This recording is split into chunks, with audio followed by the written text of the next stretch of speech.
Hello everyone, welcome to Convex Academy. Previous lecture में हम लोगों ने बात किया था इलेक्ट्रिक फील्ड के बारे में, वैद्युत क्षेत्र के बारे में और वैद्युत क्षेत्र के कुछ गुण कैरेक्टरिस्टिक्स पढ़े थे हम लोगों ने, उसके बारे में डिस्कस किया था। आज में जो हम चार्ज के बारे में पढ़ते आए हैं, अभी तक इलेक्ट्रिक फील्ड के बारे में पढ़ते हुए आए हैं, अब उसी के आगे हम चलेंगे। आवेश वितरण के कारण वैद्युत क्षेत्र, आवेश का वितरण। कल मैंने लास्ट टॉपिक में एक छोटे से डायग्राम बनवाए थे आपको, 3-4 छोटे छोटे, जिसमें आपका स्फेरिकल शेल था, मतलब गोला था, ठीक है। उस पर आवेश किस तरह से स्प्रेड होता है, फैलता है, किस तरह से इलेक्ट्रिक फील्ड बनता है, वैद्युत क्षेत्र बनता है। और मैंने एक लाइन, एक तार बनाया था लंबा सा, ठीक है। उस पर आवेश का वितरण किस तरीके से होता है, उस पर वैद्युत क्षेत्र वेक्टर के फॉर्मेट में किस तरीके से बनता है, इसी के बेस पर आज हम उसकी आगे कहानी स्टार्ट करेंगे। मतलब जो उस पर आवेश का वितरण होता है उस फॉर्मेट में, उस तार पे, उस गोले पे, एक शीट पर, ठीक है, उसके कारण आज हम वैद्युत क्षेत्र निकालेंगे कि वैद्युत क्षेत्र कैसे फाइंड आउट करेंगे, कैसे पता निकालेंगे। ये टॉपिक जितना इंपॉर्टेंट है आने वाले डेरिवेशंस के लिए, तो इस टॉपिक्स को आप अच्छे से देखें और समझें कि जो चार्ज का वितरण होता है, आवेश का वितरण हो रहा है विभिन्न पार्ट्स पर, मतलब विभिन्न शेप्स, हमारे पास जो आकार आकृतियां हैं जो, ठीक है, उस पर वैद्युत क्षेत्र हम किस तरह से निकालेंगे, ठीक है। तो इस वीडियो को आप अच्छे से देखें, ठीक है, आसानी से आपको समझ में आ जाएगा। छोटे छोटे डेरिवेशन से 2-3 जो छोटी इस वीडियो में फिनिश हो जाएंगे, ठीक है। तो इस वीडियो को कंप्लीट देखें। अब स्टार्ट करते हैं, क्योंकि कल से हमारा इसके आगे टॉपिक स्टार्ट होगा, वो इलेक्ट्रिक डायपोल मतलब वैद्युत द्विध्रुव स्टार्ट होगा। तो उससे समझने से पहले आपको ये टॉपिक समझ में आना चाहिए। फिजिक्स में कुछ इंपोर्टेंट या नॉन इंपोर्टेंट नहीं होता, ठीक है। आपको सारे टॉपिक्स का स्टडी अच्छी तरह से होना चाहिए, जिससे आप आगे के डेरिवेशंस कंप्लीट कर सकें, ठीक है। तो ऐसा कुछ नहीं कि आपको कोई भी डेरिवेशन उठा के दे दिया जाए और आपको उसे रट्टा मारना है और उसे सीखना है, ऐसा नहीं करना है आपको, ठीक है। हर पॉइंट को क्लियर करके चलना है, जिससे आने वाले डेरिवेशंस या न्यूमेरिकल्स में आपको प्रॉब्लम्स क्रिएट ना हो, ठीक है। तो स्टार्ट करेंगे आज का हम लोग electric field due to charge distribution, मतलब आवेश वितरण का वैद्युत क्षेत्र। अब आवेश वितरण के कारण हमारा फर्स्ट है इसमें डेरिवेशन, ठीक।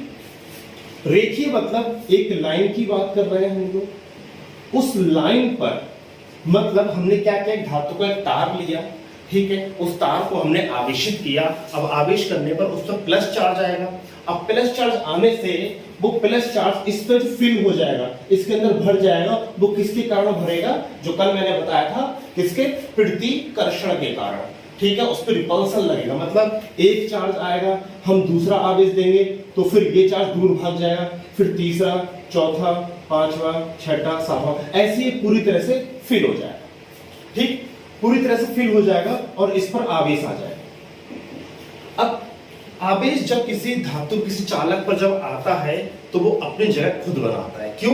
क्योंकि सारे प्लस प्लस एक दूसरे को क्या करते हैं, प्रतिकर्षित करते हैं। तो सब एक जगह इकट्ठे नहीं हो सकते, क्योंकि जो चार्ज आवेश जो होता है उनके बीच में टेंशन क्रिएट हो जाता है, तनाव क्रिएट हो जाता है, क्योंकि वे एक दूसरे को आकर्षित नहीं करते, प्रतिकर्षित करते हैं, ठीक है, प्रतिकर्षित करते हैं। उस वजह से ये चार्ज हमेशा एक दूसरे से दूर जाना चाहते हैं और एक ऐसी डिस्टेंस पकड़ लेते हैं जिस डिस्टेंस पे वो इस पर प्रतिकर्षण बल प्रॉपर ना लगा पाए और वो दूर ना जा पाए, ठीक है। तो हर चार्ज एक दूसरे से समान दूरी पर व्यवस्थित हो जाते हैं और वहीं पर सेट हो जाते हैं, ठीक। अब वो नहीं चलते तो उन पर लगने वाला जो वैद्युत बल होता है, आपस में जो बल होता है, वो जीरो हो जाता है, ठीक, जीरो हो जाता है, क्योंकि अब वो कहीं नहीं जाना चाहते। अब इस पर हमें क्या निकालना है, वैद्युत क्षेत्र निकालना है। इससे एक r दूरी पर एक पॉइंट है हमारे पास में, यहां पर हमें वैद्युत क्षेत्र ज्ञात करना, वो कैसे ज्ञात करें। अब सुनो जरा, फिजिक्स में कोई भी ऐसा डेरिवेशन या फॉर्मूला नहीं बनाया कि आपका इस तरह से कोई लाइन हो, आप इतने सारे चार्जेस को आप ऐड कर सको। जैसे अभी इस लाइन की जो बात कर रहा हूं, इस तार की जो बात कर रहा हूं धातु के, ये तार कितना भी लंबा हो सकता है, यहां से लेकर हाइडल तक हो सकता है, ठीक है। ये 100 किलोमीटर, 200 किलोमीटर, 500 किलोमीटर की दूरी तक भी हो सकता है। अब सारे चार्जेस को जोड़ा जाए, सारे आवेशों को जोड़ा जाए और कहा जाए सारे आवेशों को जोड़ो, तो सारे आवेश नहीं जोड़ पाओगे आप, उसका मापन कैसे करोगे। तो उसके लिए एक नया तरीका अपनाया कि हम क्या मानेंगे, हम करेंगे ये जो जितना तार मुझे दिखाई दे रहा है, जितनी धातु मुझे दिखाई दे रही है, उस पर आवेश जो है हम उसे मान लेंगे कि यहां से लेके यहां तक 1 मीटर का तार मुझे दिखाई देता है सिर्फ, ठीक है। मैं इसका मापन कर सकता हूं, ठीक। अब इसकी कुछ ना कुछ लंबाई है और इस पर कुछ ना कुछ आवेश भी, ठीक। तो हम इसका घनत्व निकाल सकते हैं। तो इसका घनत्व जो निकलेगा, रेखीय आवेश घनत्व,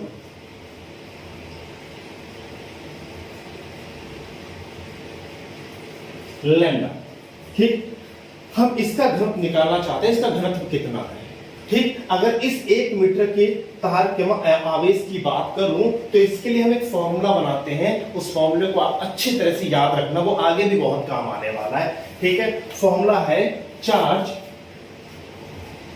per unit length, charge per unit length, आवेश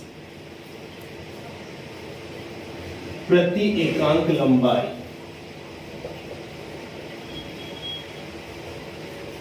या आप बोल सकते हो, ये काफी इजी पड़ता है, चार्ज पर यूनिट लेंथ। ये काफी इजी बोलने पड़ जाता है, इसलिए हम लोग ये चीज बोलते हैं, ठीक है।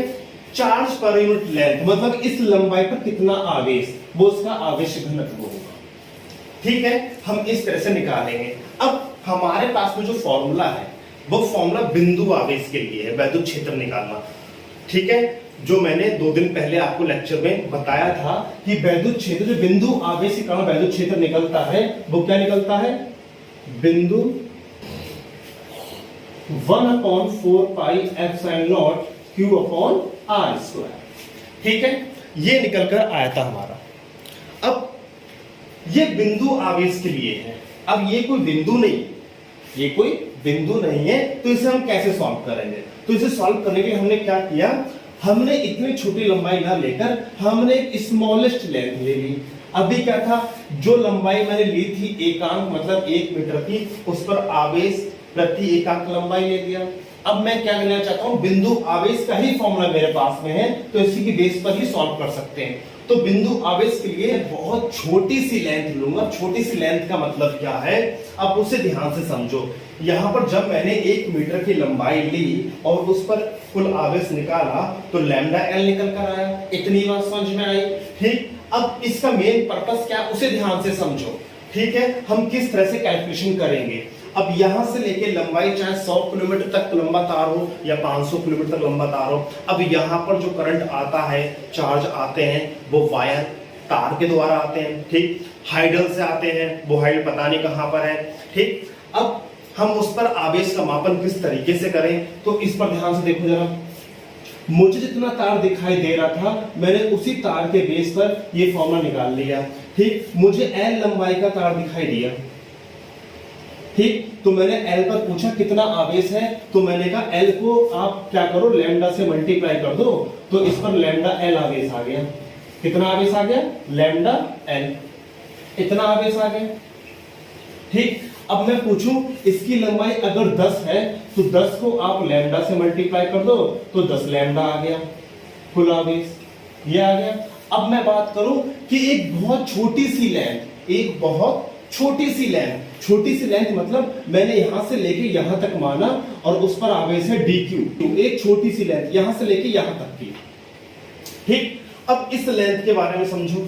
अगर dq है तो dq को आप लैम्डा से मल्टीप्लाई करो तो आपकी क्या, सॉरी, इस पर dq आवेश है, इसकी लेंथ कितनी है, dl। कितनी लेंथ है, dl। एक छोटी सी लेंथ dl जिस पर आवेश कितना है, dq, क्योंकि छोटी सी लंबाई है तो आवेश भी छोटा सा आया होगा उस पर, ठीक। तो dl पर क्या है आपका, लैम्डा से मल्टीप्लाई करो, इस पर dq आवेश आ गया, ठीक। इतनी बात। अब हमारे पास में जो फॉर्मूला है वो क्या है, बिंदु आवेश के कारण है, उसके कारण फॉर्मूला वैद्युत क्षेत्र आप निकाल सकते हो Q/R²। यहाँ पर Q क्या था, एक बिंदु आवेश था, एक कूलाम बल से शुरुआत की गई थी। कूलाम ने भी बिंदु आवेश के कारण ही वैद्युत बल बताया था, ठीक। वहीं से वैद्युत क्षेत्र की परिभाषा निकल कर आई। अब यहीं पर हम इसी के द्वारा, एक बिंदु आवेश के द्वारा ही पूरे तार पर कितना आवेश निकाल सकते हैं, ठीक। उसे समाकलित कर कर, मतलब यहां पर मैंने वैद्युत क्षेत्र निकाला, यहां मैंने वैद्युत क्षेत्र निकाला, तो समान समान दूरी पर मैंने सब जगह वैद्युत क्षेत्र निकाला और E के मान को सबको समाकलित कर दिया, मतलब जोड़ दिया, ठीक है, समाकलन इंटीग्रेशन कर दिया, सही। तो उस पूरे तार का क्या आ जाएगा, आपका वैद्युत क्षेत्र निकल कर आ जाएगा। अब देखो आगे इसे आप सॉल्व कैसे करेंगे, इसे ध्यान से समझो। मैंने dl लंबाई ली इसकी, ठीक। अब dl लंबाई पर आवेश dq, तब वैद्युत क्षेत्र E बराबर 1/4πε0 Q/r², ये वैद्युत क्षेत्र होता है। अब मैं dq एक छोटे आवेश की बात कर रहा हूं, छोटी लंबाई की बात कर रहा हूं, तो एक छोटा आवेश के कारण, छोटी लंबाई के कारण जो वैद्युत क्षेत्र बनेगा वो भी क्या होगा, छोटा होगा। तो इसे हम क्या लेंगे, de लेंगे, और यहां क्या लेंगे, dq लेंगे, ठीक। dq/r²। अब देखो जरा, कुल वैद्युत क्षेत्र, ये हमारा क्या था, छोटा क्षेत्र, तो dE माना। कुल वैद्युत क्षेत्र मतलब पूरा E, कंप्लीट वैद्युत क्षेत्र E बराबर dQ।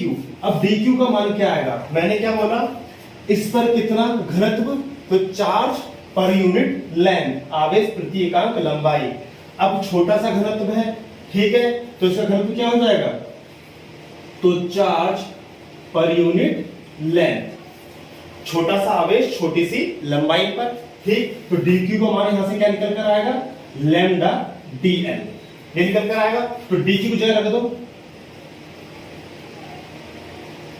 1/4πε0 इंटीग्रेशन लैम्डा dl/r², ये रख दिया। बस इतना ही करना है आपको। ये कांस्टेंट है इसलिए समाकलन से बाहर आया, ये कांस्टेंट है, लैम्डा भी बाहर आ जाएगा, ठीक। और ये इसका डेरिवेशन बन गया। अब इंटीग्रेशन हमेशा छोटी छोटी लेंथ्स को जब एक साथ जोड़ते हैं तब इंटीग्रेशन का काम करते हैं, समाकलन का चिन्ह लगाते हैं। आगे डेरिवेशन करवाऊंगा, इस टाइप के क्वेश्चन को किस तरीके से सॉल्व करते हैं उस पर बताऊंगा, ठीक है।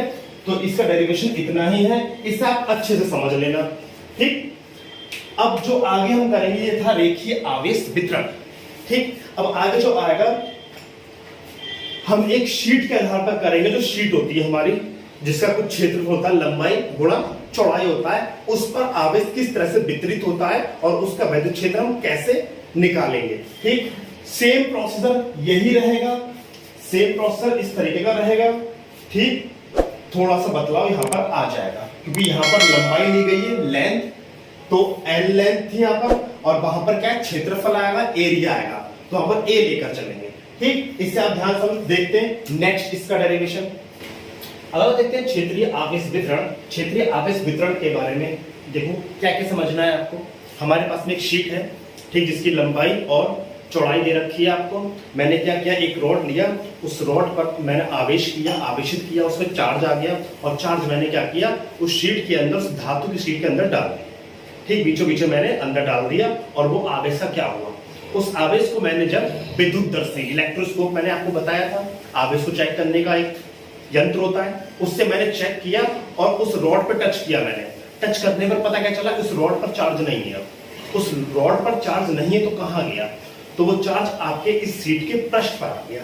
अब इस सीट के पृष्ठ पर क्यों आया, तो उसका आंसर है प्रतिकर्षण के कारण, ठीक। सारे चार्ज ने एक दूसरे को प्रतिकर्षित किया और वो बाहर की ओर फैलता चला गया, मतलब शीट पर आ गया।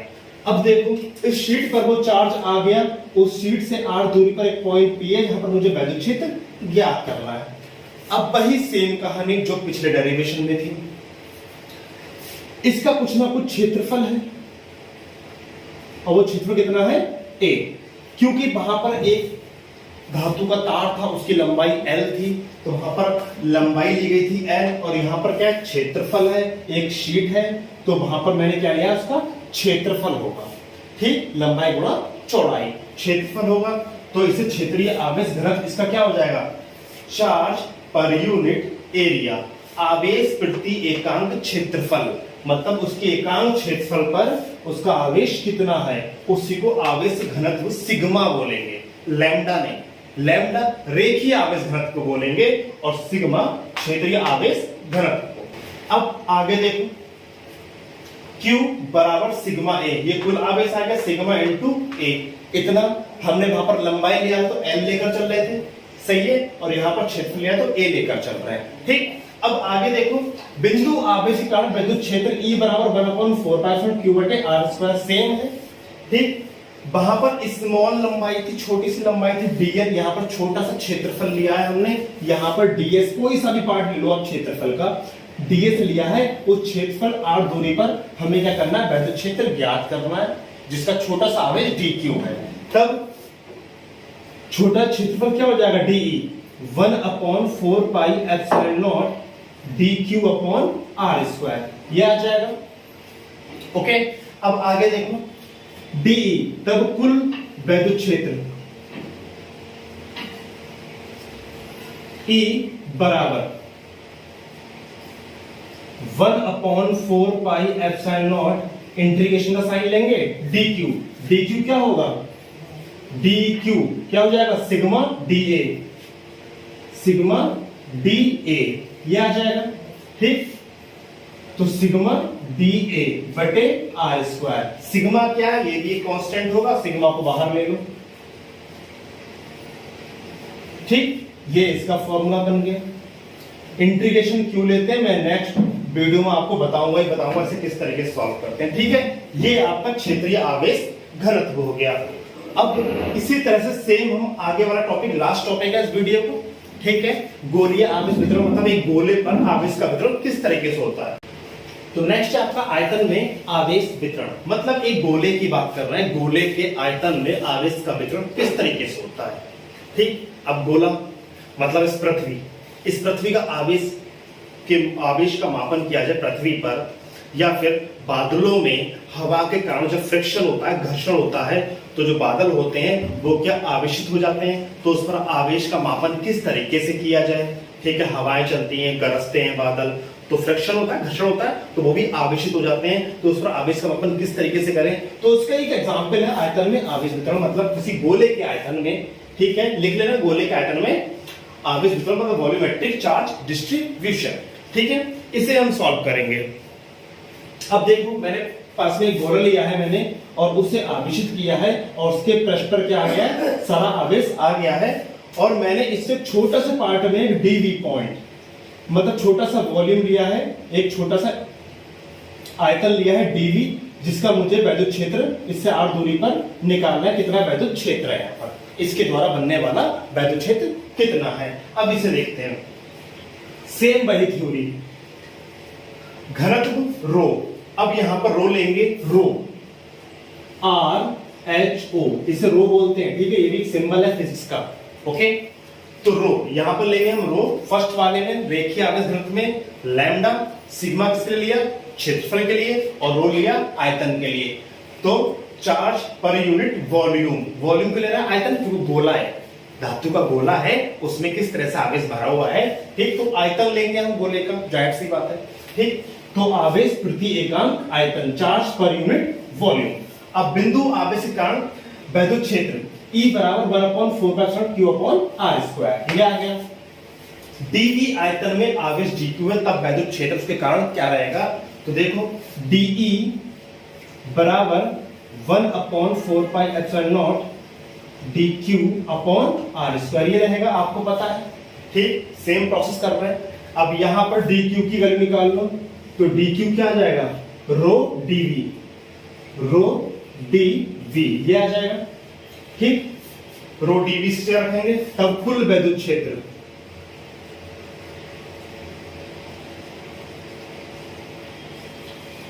E बराबर, जो कांस्टेंट वैल्यू से बाहर निकालो, एक तो सिग्मा बाहर आ जाएगा, 1/4 पाई एप्सिलॉन बाहर आ जाएगा, सॉरी सिग्मा ये रो, अंदर क्या बचेगा, dV अपॉन R स्क्वायर, और ये इंटीग्रेशन का साइन, समाकलन का साइन, ठीक। इस तरह से आयतन में आवेश वितरण को आप सॉल्व कर सकते हो।